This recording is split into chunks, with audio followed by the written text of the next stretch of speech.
Hello everybody, and welcome to Ashland, the Henry Clay Estate. This is our very first virtual field trip. So we're gonna give it a couple minutes and do a little bit of an intro and give people some time to log on and get participating. And we really want you all to be able to participate in this section, ask questions, comments, anything that you want. We want you to participate as much as you possibly can. My name is Cameron Walpole. I'm the manager of tours and education here at Ashland, the Henry Clay Estate. We know that a lot of you are home when usually you're at school right now. So we wanted to provide a way for you to, see a historic site, wake up in the morning, get your brains moving and get thinking and that sort of thing. So I actually want you to go ahead right now and let me know where you're coming from, where you're watching this from. And actually, if somebody could volunteer to give a comment right now. I have never done Facebook Live before, so we're learning together, and I want to see if I can see your comments here. You may notice I'm here by myself because we're social distancing here at Ashland. We're doing what we're supposed to do. I don't see any comments. Is anybody commenting?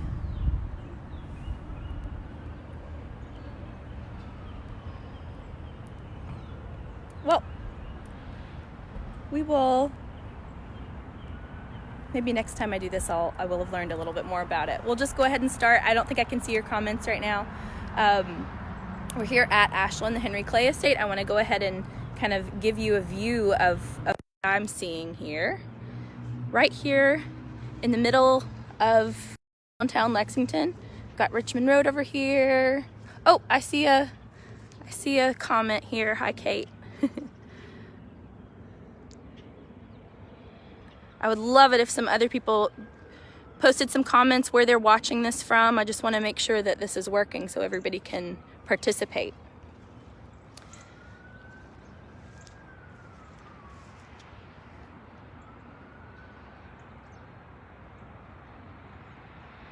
Now, many of you have been to Ashland before, especially if you live in Lexington. Many of you actually had field trips scheduled this semester and they've gotten canceled, which is a major bummer, but we are all doing our part right now and working as a community to keep everybody safe and healthy. So what we're going to see some sites on the grounds. We're going to take this kind of one room at a time. And that way we can kind of go into a little bit of a deeper dive maybe than we even would if you were here at Ashland. So we're going to start here, the front of the mansion. This mansion was rebuilt in the 1850s, and we're going to go on in through the front door. Now in the entrance hall, which is and we're going to start with an easy, kind of familiar with the layout of this, and I want somebody to tell me who we're looking at right now in the comments section. Huzzah for Clay. That's right. This is Henry Clay. Henry Clay, at the age of about 41, you can see Henry Clay here. Henry Clay became known as, he was known as the Great Compromiser, and later in the tour we'll talk a little bit about what compromise is. He was a U.S. Senator, he was a state senator, he was Secretary of State, and he was Speaker of the House.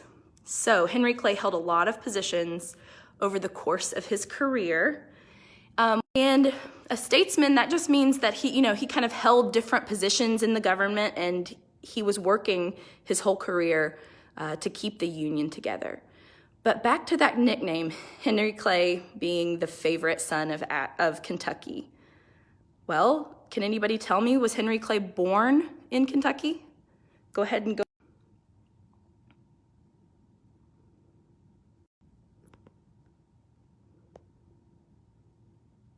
Was Henry Clay born in Kentucky? Anybody?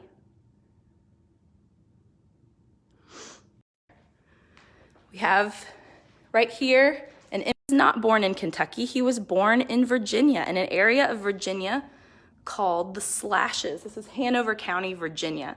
Now I'm going to show you a map of the United States and show you where. So we've got Virginia, and here we've got Kentucky. So we want to think about him kind of coming over the mountains through the wilderness to Kentucky. Now, Kentucky didn't look like what it looks like now. Lexington certainly didn't look like this. You can actually still kind of see, while it's a little bit more quiet, this road out here that you're seeing is a real thoroughfare in Lexington today, meaning a lot of people travel on this road. But during Henry Clay's time, while that road would have been there, Lexington would have been about a mile from here, downtown Lexington, and it would have looked a whole lot different than what it looks like today. So people would have not been driving in cars, obviously, because Henry Clay was born in 1777, right after the start of the American Revolution. And he died in 1852. So when he came to Lexington, that was in 1797, just a few years after Kentucky became a state. So let's think about this. Kentucky had just become a state at this time. So this was considered the West. Now we're going to go back over here to our map. Now we've got north, south, east. Watching from Virginia, but if you're from that area or you're familiar with it, you'll know Richmond, Virginia. That's kind of near where Henry Clay is from. Henry Clay's father died when Henry Clay was 1 years old. And Henry Clay's mother, she eventually remarried and she moved the family to Versailles, Kentucky. Do we have anybody watching from Versailles? If you do, just give a shout out. But Henry was only 14. This is him as the mill boy of the Slashes, a young Henry Clay. And he was only 14 and he decided to study the law. He was going to become an attorney, a lawyer. So he trained, he learned the law, and by the age of 20, he passed the Virginia bar exam. And the bar exam is the test, essentially, that allowed him to become an attorney. But he's all the way in Virginia, and there are plenty of people in Virginia already, and there are already plenty of attorneys. So Henry Clay wanted to make sure he made some money, so he came out here again to the West, and he became an attorney here. He would meet very, affluent, that kind of means wealthy people, like Thomas Hart, who was a hemp merchant. We'll talk a little bit about hemp later in the tour. And Thomas Hart was really, really interesting. He introduced him to hemp. He also introduced Henry to his daughter, Lucretia. This is Lucretia Clay, much later in life. We're kind of going up the stairs now to see her. Much later in life. And they married on the day before Henry Clay's 22nd birthday. They lived in downtown Lexington and then they would come out here to the country. Henry Clay wanted a farm, kind of like the one that he grew up on, you can see here. But Lucretia was kind of a city girl, didn't necessarily want to live out in the country. No, this doesn't look like the country today, does it? We got a lot of houses around. Those houses wouldn't have even been here then. So they came out here, purchased some acres of land, 125 acres of land. This would later become 600 acres. You can see here about 1805. They're purchasing the land. And they would build a farm. And the farm would have been run by people who were enslaved here at Ashland. So that's one of the big themes of the tour that you're going to see over the next, this tour every Tuesday and Thursday at 9, that Henry Clay was an enslaver. And so we're going to be talking about people who lived their lives with their families here at Ashland who were enslaved. So here's the floor plan for the original Ashland. You see the center block, that's where we're standing now, in the center block of the house. See that? Okay. Now there were wings added onto the house. You can see the wings here. Watching from Burlington, hi Tara. So those are the wings you can kind of see through there. The wings of the house were designed by Benjamin Latrobe, who designed the wings of the U.S. Capitol building and the White House. So he had some kind of famous friends. And when Henry Clay and Lucretia lived here at Ashland, it would have looked a little bit different than you see in here today. Actually, it would have looked a lot different. Do you see how fancy this looks in here?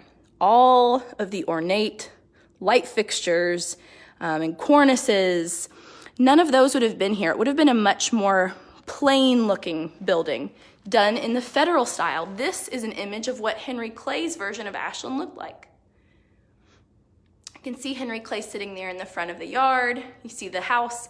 Now, when Henry Clay died in 1852, his son James took over the estate, and James found the house in a state of total disrepair. That means it was about to fall down.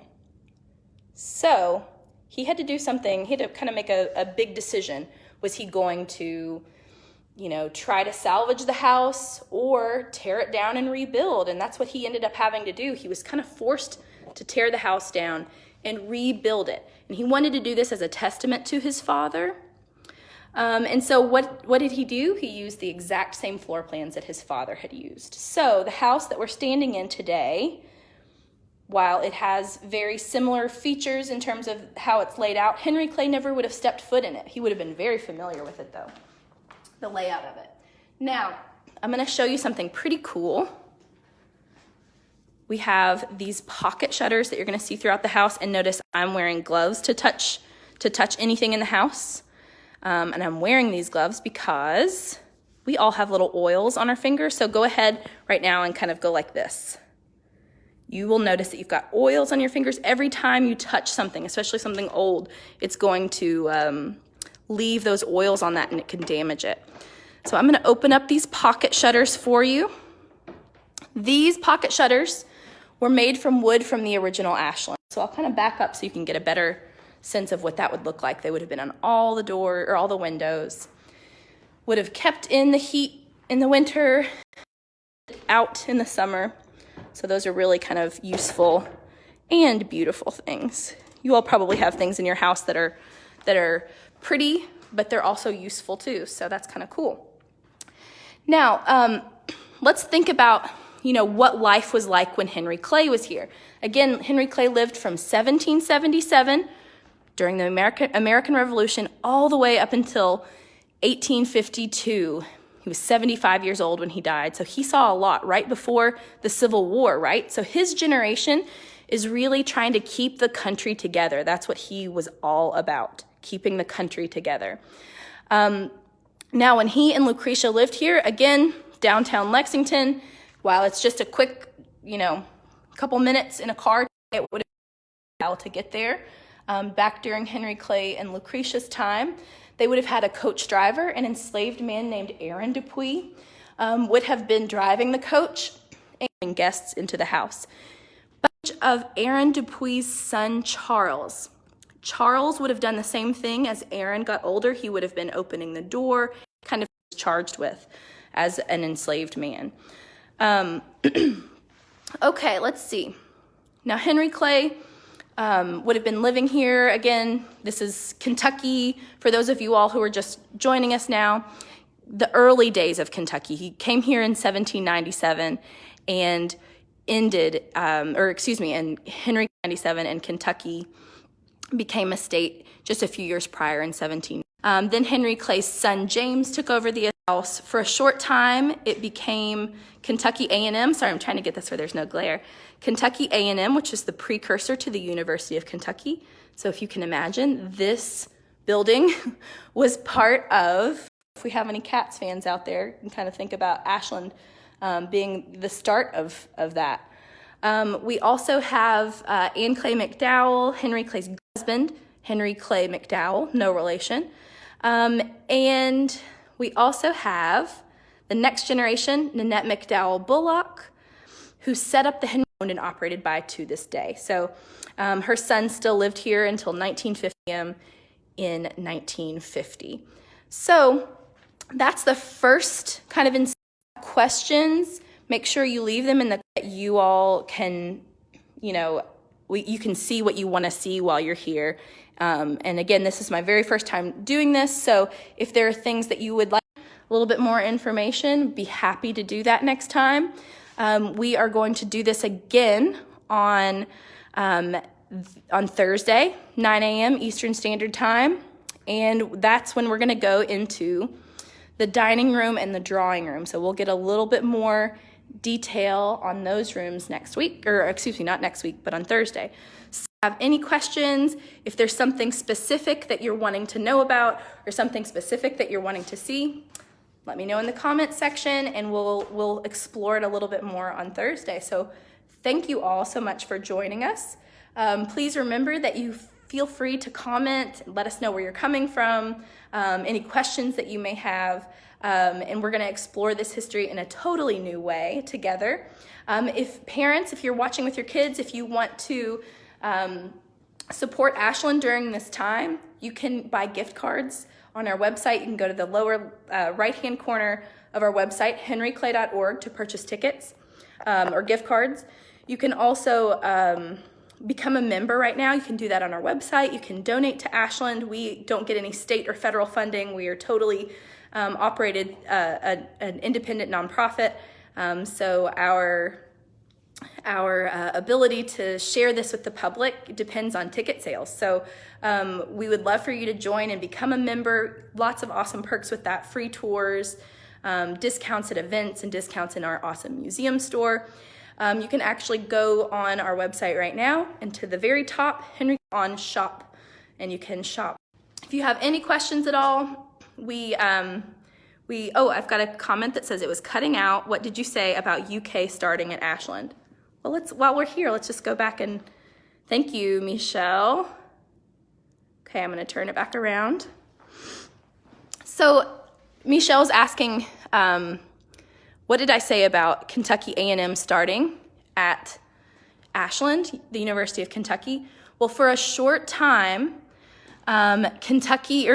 Ashland fell out of family hands. So when Henry Clay's son James took over the estate, he ended up in a house, and she was left with an enormous amount of debt and kind of was burdened with the financial aspects of this. So she had to sell the house out of the family, and it became the University of Kentucky. So it's Kentucky A&M, which later became the University of Kentucky.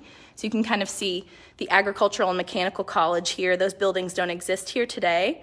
You can kind of see some of them here at Ashland on the property. And actually we can explore next time. We can, let's see, are visitors allowed to see the upstairs? Thanks for your question, Darlene.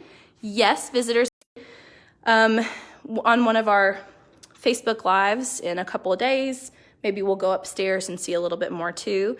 Just keep watching every Tuesday and Thursday at 9 a.m. Eastern Standard Time, and we'll explore the house little by little together. So we will wrap up unless there are any other questions. We want to try to keep this brief. Let this be a great start to your day, working, asking questions, and thinking historically. So we'll explore more next time, and we are so excited that you were able to join us on our very first virtual field trip. Thanks for waking up with Ashland. We are just thrilled that you're here, and we can't wait to see you in person soon. Thank you so much. Bye.